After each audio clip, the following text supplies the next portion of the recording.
Olá!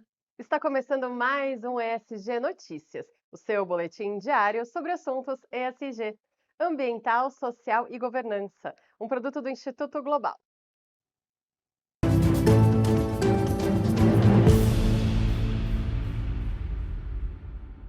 Abrimos esta edição falando, claro, sobre o Rio Grande do Sul. A equipe econômica do atual governo deve propor a suspensão da dívida do Estado, dada a situação de calamidade em decorrência da tragédia climática. Na segunda-feira, dia 6 de maio, o presidente Luiz Inácio Lula da Silva propôs um decreto legislativo que reconhece o estado de calamidade pública com duração até 31 de dezembro deste ano. Os 364 municípios afetados representam, juntos, 80% do território do Rio Grande do Sul. 7,5% da população do estado foi atingida pelas tempestades, ou seja, mais de 1,5 milhão de pessoas. A Defesa Civil já conta 90 mortos e mais de 100 desaparecidos. São mais de 155 mil gaúchos desalojados e outros 48 mil que estão em abrigos. Agora, vamos falar com o nosso repórter João Kerr, que conversou com uma especialista em direitos humanos para entender o que pode ser feito para evitar que os desastres climáticos no Brasil tomem essa proporção. Pois é, Camila. No ano passado, o CEMADEM, Centro Nacional de Monitoramento de Desastres Climáticos, apontou alerta de risco em mais de 100 cidades do Rio Grande do Sul. Porém, o investimento no Estado na prevenção a esses desastres foi insuficiente, como a gente está vendo. Portanto, além de buscar mitigar as mudanças climáticas, o poder público precisa de melhor planejamento para minimizar os efeitos das catástrofes iminentes. Por isso, eu conversei com a Bezinha Soares, mestra em Direitos Humanos, que nos conta o que seria primordial para evitar que catástrofes como essa tomem essa proporção. As pessoas precisam saber para onde ir em casos assim. Então, precisa ter um comitê de gestão de crise.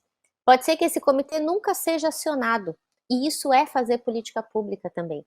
Né? Tem que ter um comitê intersecretarial, no caso dos municípios e dos estados, um comitê interministerial que dê uma resposta muito imediata, né, a essa situação, para que a gente tenha prontidão na resposta, né?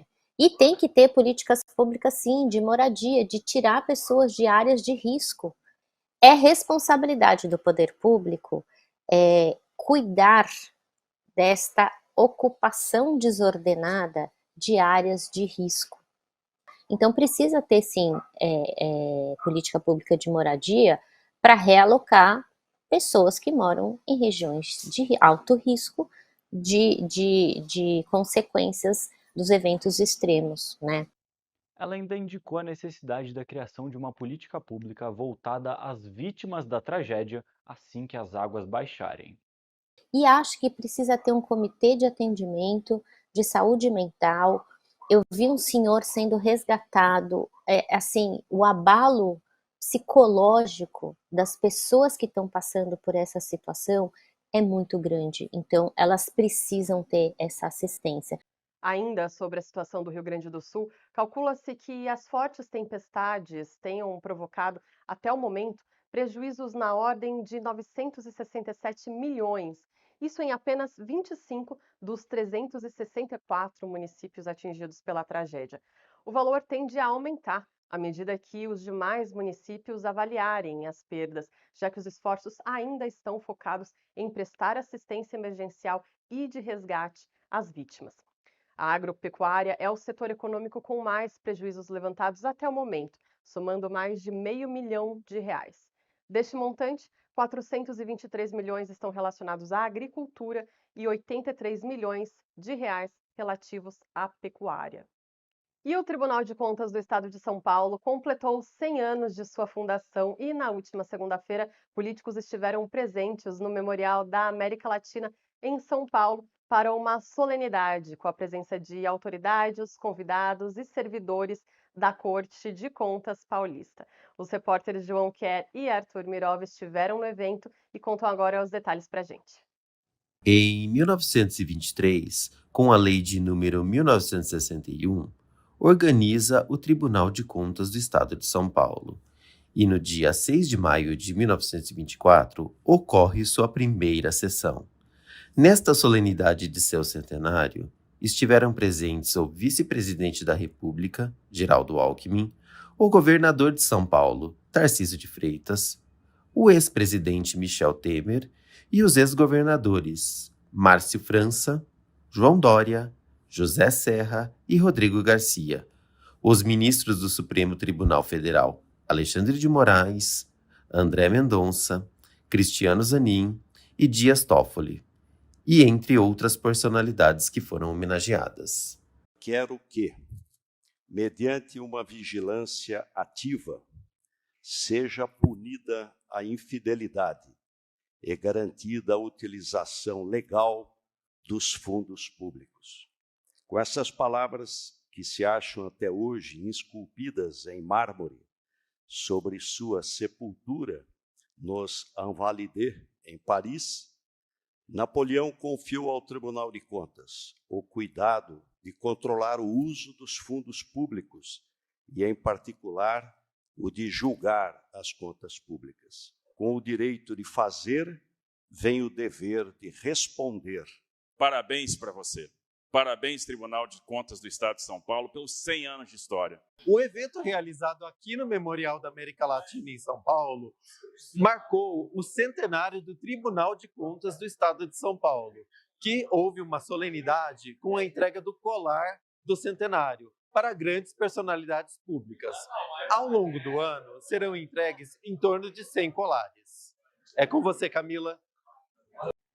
E durante esta semana, a cidade de Nova York recebe o 19º Fórum das Nações Unidas sobre Florestas.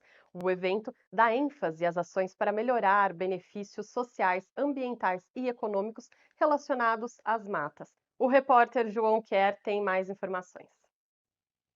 É isso aí, Camila. O evento deve discutir caminhos para a ampliação de áreas florestais protegidas em todo o mundo e a gestão sustentável das matas. As medidas incluem um incentivo à expansão sustentável dos produtos obtidos desses ecossistemas. Segundo a ONU, a reunião deve impulsionar a mobilização de fundos, reforçar a cooperação científica e técnica, defender a implementação de iniciativas de governos e reforçar a cooperação, coordenação e coerência na gestão sustentável.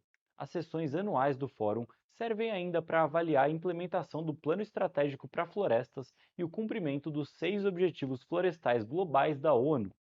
O Fórum sobre Florestas deve ser encerrado com uma resolução global.